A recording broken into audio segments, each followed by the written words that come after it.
Fala pessoal, então eu vou retomar aqui mais um vídeo, nesse formato aí de respondendo questões e comentários. Nesse aqui eu vou voltar para aquelas questões que geraram maior debate, sobre a crise econômica, sobre o desenvolvimento tecnológico. Eu vou começar aqui já de uma vez com duas questões e comentários que foram trazidos aí.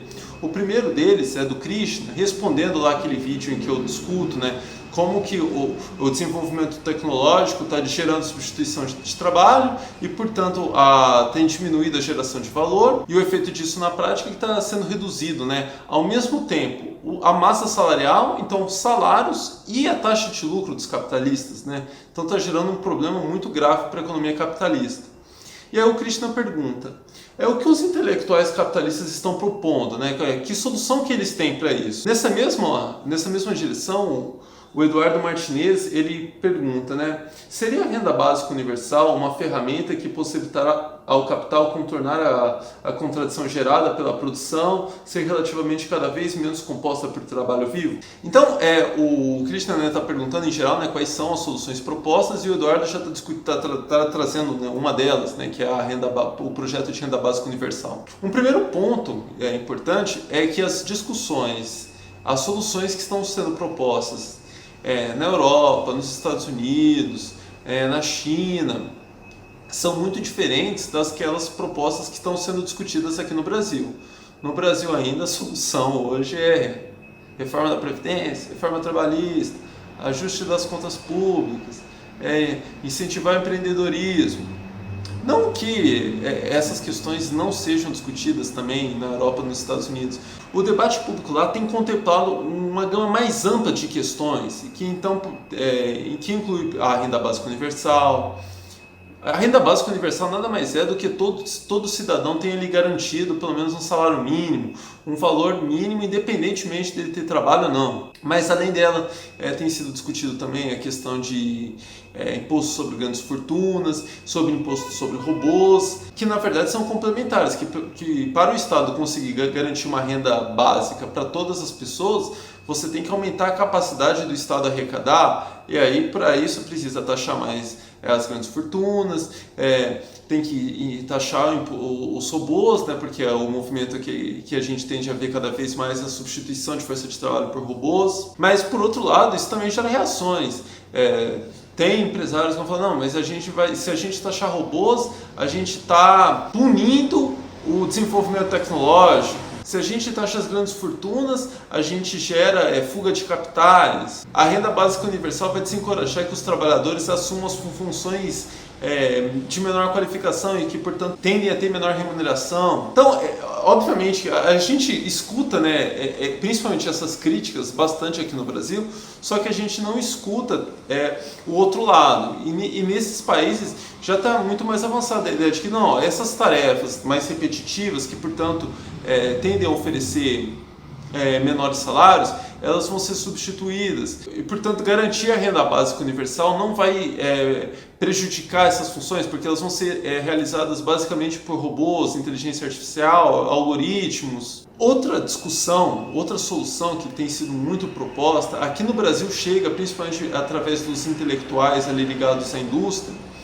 é a ideia dos keiretsus, que foi um expediente utilizado muito fortemente lá no Japão, no pós-Segunda Guerra Mundial. A ideia ali basicamente é de fazer arranjos cooperativos entre indústrias, entre gestores do capital produtivo, gestores do capital financeiro, gestores do capital comercial, gestores políticos, ou seja, cria um grande pacto ali entre essas diversas frações do capital e inclusive do Estado para desenvolver um plano conjunto de desenvolvimento nacional. O que é que faziam lá no Japão, por exemplo?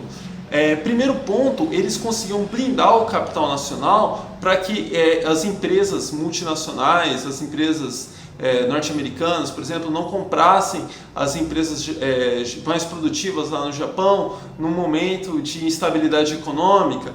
Então você protegia o capital nacional.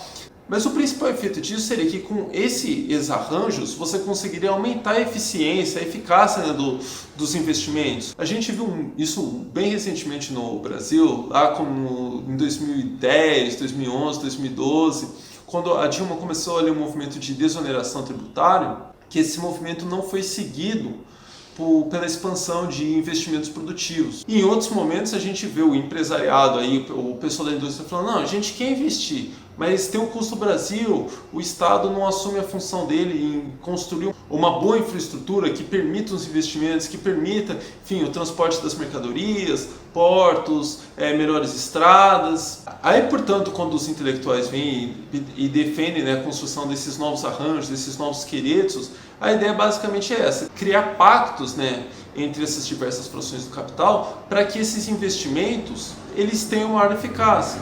Então, no momento em que o capital produtivo quer investir mais, os bancos vão fornecer ali empréstimos, né, crédito mais barato, o Estado vai garantir redução, né, dos custos com transporte, fazendo estradas, a internet 5G e 6G, né, só com a tecnologia 5G os empresários poderiam adquirir uma série de robôs, inteligência artificial para fazer integração ali dentro das fábricas. Enfim, essas ideias também são complementadas ali pelo pessoal da MMT, da moderna teoria monetária, que vai dizer que o Estado pode ampliar a capacidade dele de investimento, mesmo no momento em que o Estado está altamente endividado. Num plano geral, a gente consegue ver como que essas ideias elas convergem em determinados pontos e em outros pontos elas entram em choque.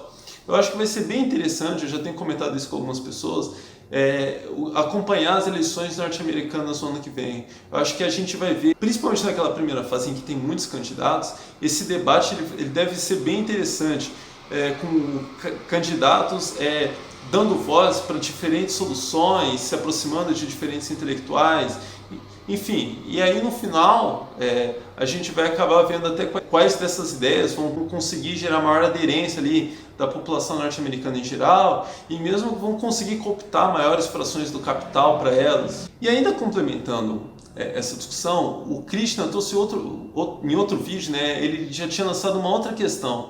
Eu destaco aqui principalmente, né, o comentário dele aqui é um pouco mais longo, mas eu destaco a seguinte passagem, né, qual a possibilidade e capacidade dos gestores políticos do capital atravancarem esse avanço das tecnologias? Ou seja, uma outra solução também que não é desprezível é os gestores políticos conseguirem barrar o desenvolvimento tecnológico ou a introdução dessas novas tecnologias poupadoras de trabalho nas fábricas, enfim, tentando mitigar a geração do desemprego. Esse cenário ele foi muito mais factível em outros momentos, né, da história do gênero humano. Diante de um mercado altamente mundializado, num mercado altamente integrado, quando os gestores políticos de um país eles barram o desenvolvimento tecnológico ali, eles basicamente estão prejudicando, né, a indústria daquela região, o próprio comércio daquela região e concedendo vantagens para players, né, para empresas que estão produzindo em regiões que encorajem o desenvolvimento tecnológico,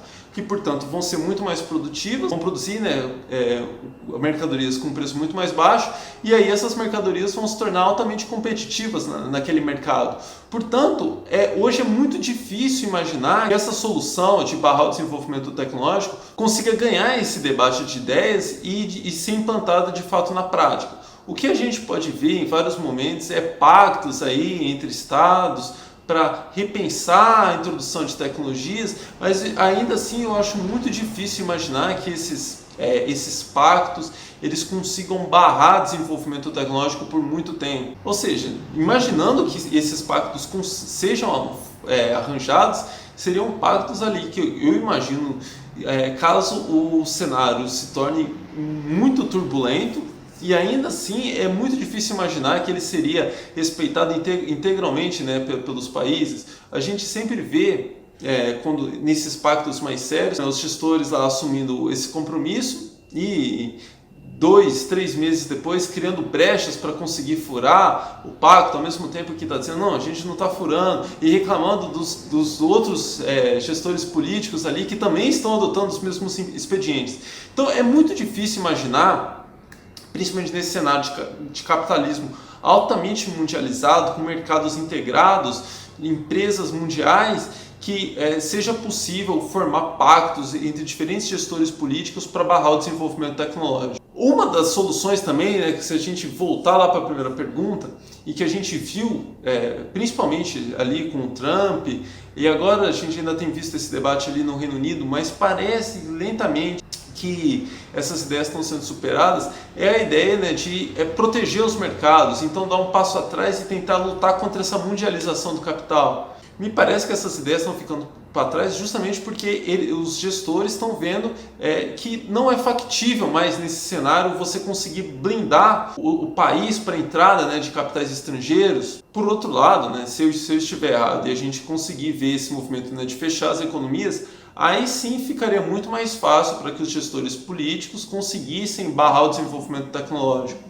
Então, obviamente que aqui a gente está nesse plano, né, ainda altamente especulativo de tentar imaginar quais dessas ideias vão ganhar o debate e o efeito que elas poderiam ter. Mas, voltando, né, para essas questões, eu acho que aqui eu consegui cobrir as principais ideias, né, os principais pontos que estão sendo levantados aí pelos intelectuais. Renda básica universal, taxar grandes fortunas, imposto sobre robôs, MMT, arranjos cooperativos, né, os queretos. Bom, e aqui no Brasil o que a gente tem visto é barateamento do trabalho, diminuição do Estado, né, acompanhado pela diminuição da carga tributária, o que nesse estágio parece ser ideias ainda piores do que aquelas que eu discuti anteriormente. Bom, mas aqui eu reforço, né, aquilo que eu falei no vídeo anterior, eu encorajo que vocês assistam esses vídeos de forma muito ativa, vai anotando aí pontos que eu falei que vocês não gostaram, ou já vai comentando, gerou ruído em determinado ponto, tem também aquela outra ideia, enfim.